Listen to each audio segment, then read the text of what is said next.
membalas atas kematian putranya. Setelah tiba di Juking Sopang, Nyai Balau pun meminta Antang agar mengakui kesalahannya dan meminta maaf. Namun karena keangkuhannya, Antang tetap tidak mau mengakui kesalahannya. Bahkan ia malah menyerang Nyai Balau. Di luar dugaan, ternyata wanita yang ia hadapi bukanlah orang sembarangan. Serangannya dapat dihindari dengan mudah oleh Nyai Balau. Antang yang mulai kesal akhirnya menyerang Nyai Balau dengan kesaktiannya secara membabi buta. Namun, begitu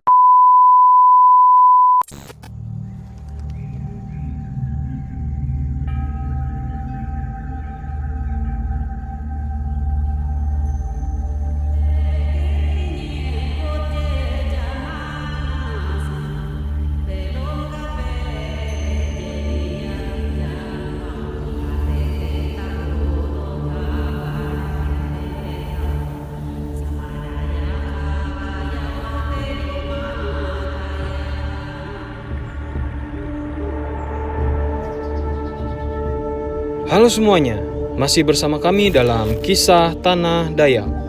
Tahukah kamu tokoh kaya legendaris suku Dayak? Sebelum kita mulai, subscribe dulu.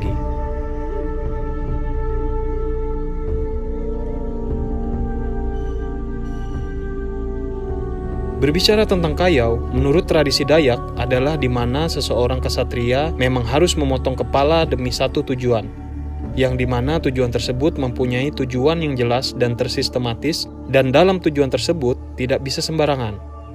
Kali ini kami akan mengisahkan tentang tokoh Kayau legendaris suku Dayak. Yang pertama, Bandehun atau Hangki. Bandehun adalah salah satu legenda Dayak yang terkenal. Seorang jipen atau budak yang dapat mengangkat harkat martabat dirinya, sehingga namanya menjadi salah satu yang dikeramatkan, yaitu Keramat Hangki yang berada di Manuhing antara desa Guhung dan Mantuhe, Gunung Mas. Menurut legenda, Bandehun adalah seorang yang dibesarkan oleh anjing. Dikarenakan kedua orang tuanya telah menjadi lapik sandung, atau korban manusia yang dibenamkan hidup-hidup di bawah sandung dalam upacara tiwah tuannya yang telah meninggal. Orang tua Bandehun sendiri menjadi jipen atau budak, dikarenakan kampungnya telah kalah dalam perang asang, sehingga pihak yang kalah harus menjadi jipen. Konon ceritanya, ketika ibu Bandehun sedang mengandung, datanglah para asang Kayau untuk mencari jipen. Seluruh warga desa dibunuh untuk dijadikan lapik sandung. Ibu Bandehun yang sedang mengandung pun terkena tebasan mandau di bagian perut sampai bayinya keluar dari dalam perut. Bayi itu adalah Bandehun, yang akhirnya dibesarkan oleh seekor anjing.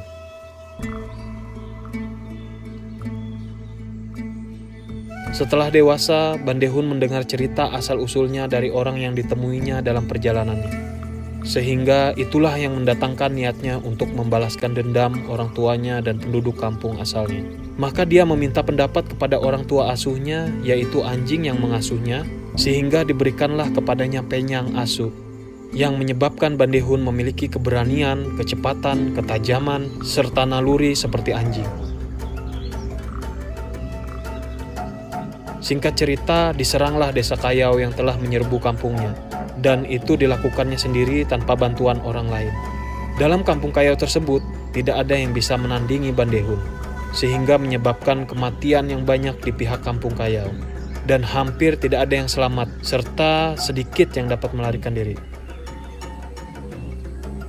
Karena saking banyaknya korban Kayau oleh Bandehun, maka Bandehun membangun sebuah betang yang tiangnya dari tengkorak manusia dan bagian-bagian betang dari tulang manusia, dindingnya dari kulit manusia, atapnya dari rambut manusia. Disitulah Bandehun ditakuti pada masanya. Lokasi betang Bandehun masih dapat ditunjukkan oleh masyarakat sekitar Manuhing, di antara desa Jalemu dan Talaken.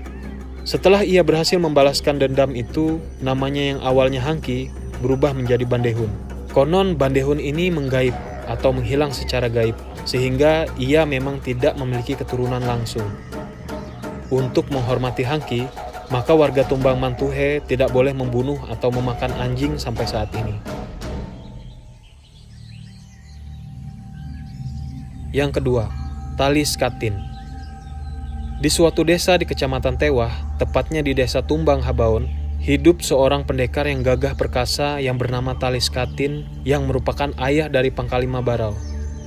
Talis Katin adalah seseorang yang memiliki kesaktian yang luar biasa dan memiliki sebuah batu sakti yang disebut Patahu Bangau. Kenapa disebut Patahu Bangau? Karena warnanya yang putih seperti warna bulu burung bangau. Patahu merupakan batu yang memiliki kesaktian yang luar biasa.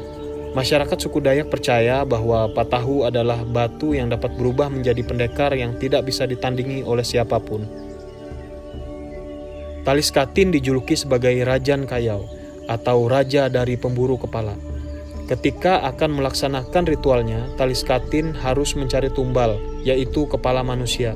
Tetapi sebelum dia berangkat mencari tumbal, maka dia harus melihat petunjuk dari Antang Patahu. Dan Antang Patahu memberi petunjuk bahwa kali ini Talis Katin akan berhasil memenggal kepala korbannya. Tidak lama setelah dia mendapat petunjuk dari Antang Patahu bahwa dia akan berhasil membunuh dan membawa kepala seorang gadis Kuwu atau Bawi Kuwu yang tinggal di desa Teluk Nyatu.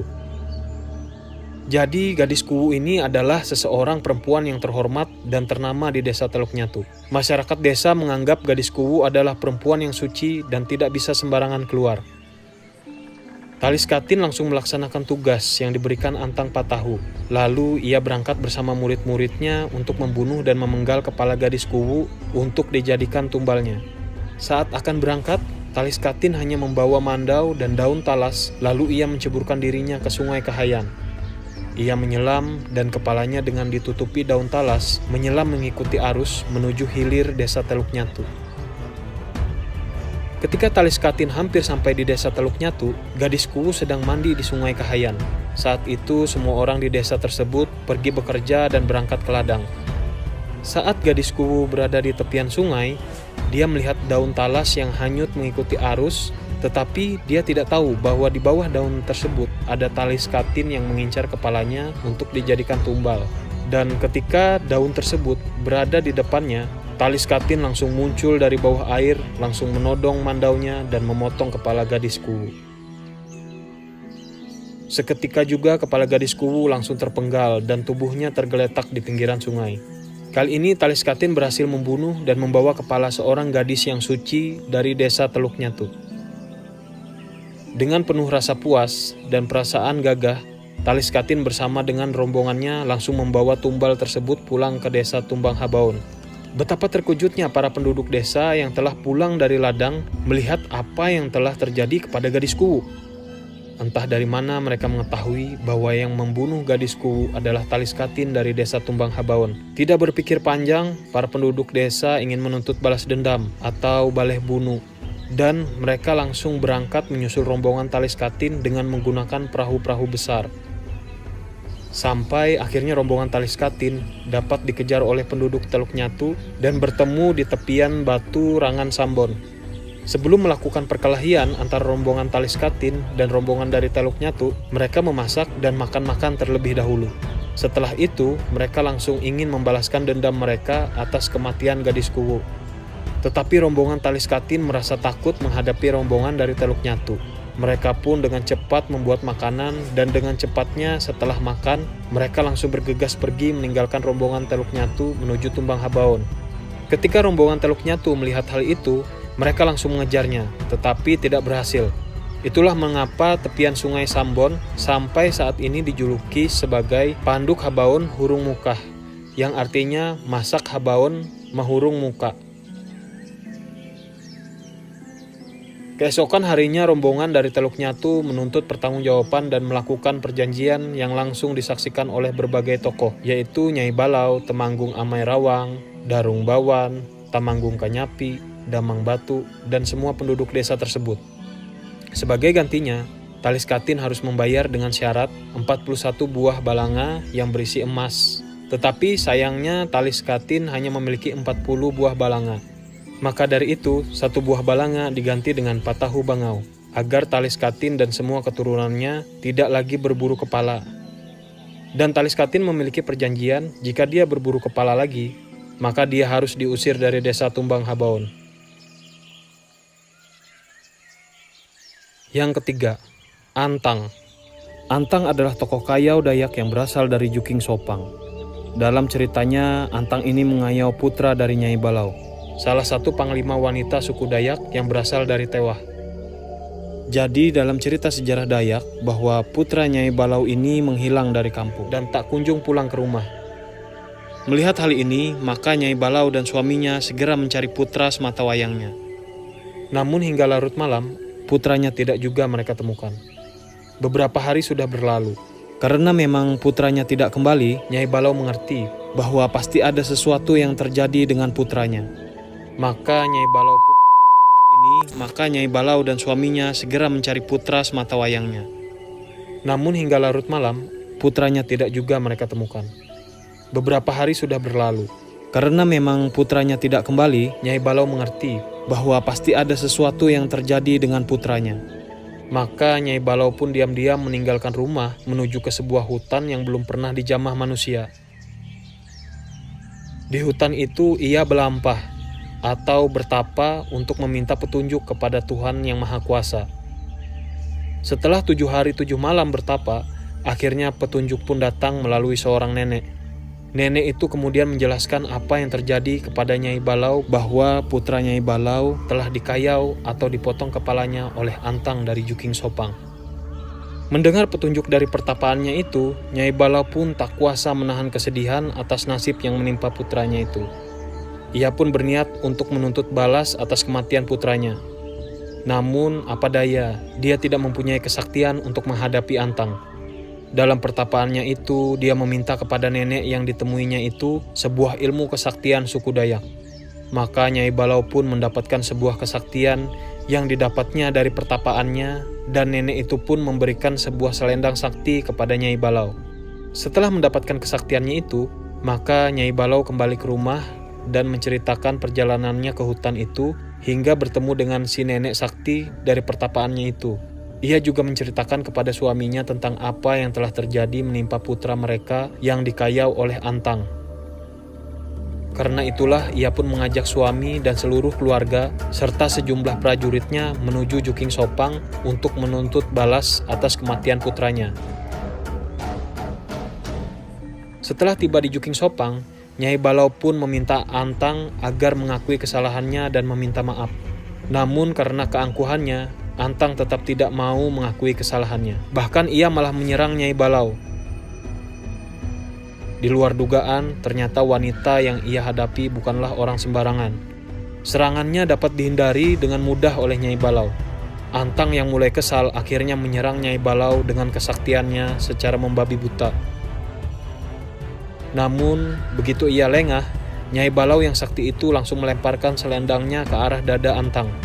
Tak ayal, pemuda yang sombong itu pun jatuh tersungkur ke tanah. Setelah berhasil menjatuhkan Antang, Nyai Balau lalu mengajak mereka untuk berdamai dan membahas ketentuan adat yang berlaku atas kejahatan pembunuhan.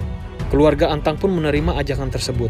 Menurut adat suku Dayak, Antang harus membayar ganti rugi atas kesalahannya. Namun Antang menolak untuk membayar denda adat tersebut. Dengan sebagian sisa tenaga yang dimilikinya, ia bangkit kemudian kembali menyerang Nyai Balau. Pertarungan sengit kembali berlangsung. Nyai Balau yang telah muak menyaksikan kesombongan pemuda itu segera menyerang dengan selendang saktinya. Antang pun tewas di tangan Nyai Balau. Lalu Nyai Balau bersama suami serta rombongannya pulang dengan perasaan lega. Sejak kejadian itu, Nyai Balau dikenal sebagai wanita sakti yang tidak sombong dan baik hati. Kejadian ini tidak berhenti sampai di sini. Keluarga Antang dari Juking Sopang ternyata menyimpan dendam kepada Nyai Balau dan berupaya membalas dendam. Dia adalah Amai Daun, seorang tokoh kayau sakti suku Dayak. Yang keempat, Amai Daun. Amai Daun seorang yang memiliki kesaktian yang sangat luar biasa, sehingga dia mampu memburu kepala atau mengayau orang-orang yang berilmu tinggi. Ketika dia ingin mengincar Nyai Balau di desa Tewah, dia bersama puluhan muridnya mengepung dan mencari jalan untuk menyusup masuk ke daerah tersebut. Tetapi hal itu diketahui oleh Nyai Balau karena dia memiliki kesaktian tingkat tinggi. Dan dia membuat ritual adat Dayak yang disebut nganjan dan meminta Antang Patahu untuk menjaga desa Tewah dari asang kayau. Amai Daun tidak dapat menyusup masuk ke desa Tewah karena mereka tersesat di daerah Bukit Ngalangkang selama 3 bulan lamanya, sehingga persediaan makanan mereka mulai habis. Dan ketika mereka duduk di sebuah batang pohon yang sudah tumbang yang berukuran besar, dengan tidak sengaja mandau amai daun mengenai batang pohon tersebut, dan tanpa disangka keluar darah dari batang pohon tersebut. Mereka tidak sadar bahwa batang pohon yang tumbang dan besar tersebut merupakan seekor ular raksasa yang tidak bisa bergerak lagi. Sehingga amai daun serta muridnya membunuh dan memakan ular tersebut selama mereka mengincar Nyai Balau, sampai tulang belulang ular raksasa tersebut dijadikan rumah sementara untuk amai daun beserta murid-muridnya. Tetapi amai daun telah dikutuk oleh ular raksasa tersebut bahwa ia akan dibunuh seperti perlakuannya kepada ular raksasa tersebut. Sudah 6 bulan lamanya amai daun mengincar Nyai Balau, tapi tidak berhasil. Sehingga mereka memutuskan untuk pulang ke desanya, dan tidak berselang lama kutukan itu pun terjadi. Saat amai daun berada di desa Otsiam, dia selalu seenaknya melakukan apa yang dia inginkan. Sehingga dia sering berselingkuh atau habandung dengan gadis Kuwu desa Puruk Cahu. Melihat hal itu, Talawang merasa kesal terhadap yang dilakukan amai daun. Sehingga Talawang berniat membunuh amai daun dengan bersiasat berpura-pura mengadakan pesta dan mengundang amai daun beserta murid-muridnya.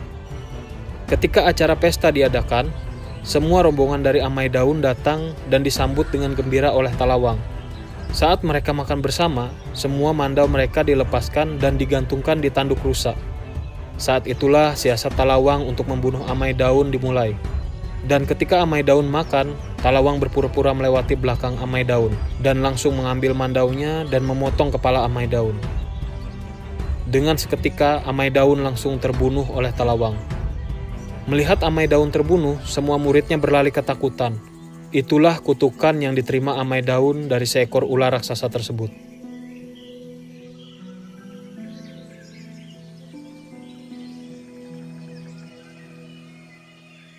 Yang kelima, Antang Kalang. Antang Kalang tinggal di daerah hulu Sungai Barito. Tidak banyak cerita Antang Kalang yang kami dapati dari berbagai sumber. Namun dalam sejarah Kayau, dia dikenal dengan pemburu kepala yang sangat sadis. Sehingga atap rumahnya semua terbuat dari rambut manusia yang telah menjadi korbannya.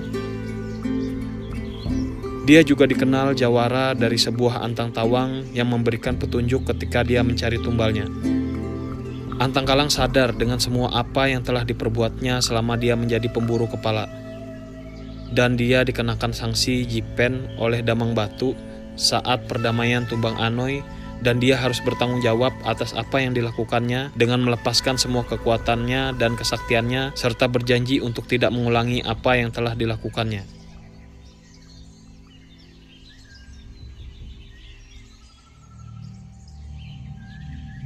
Yang keenam, Panglima Sanghyang Hadurut dan Panglima Tingang Koai. Terjadinya perang Kayau antar suku Dayak Ngaju dari Kahayan, Kalimantan Tengah, dengan suku Dayak Kenyah dari Mahakam, Kalimantan Timur, sebagai akibat dari adanya kesalahpahaman yang titik akar permasalahannya adalah memperebutkan lokasi tempat berusaha pengambilan getah nyatu. Lokasi tempat usaha pengambilan getah nyatu ini sehari-harinya adalah tempat usaha memanen getah nyatu oleh orang Dayak Ngaju.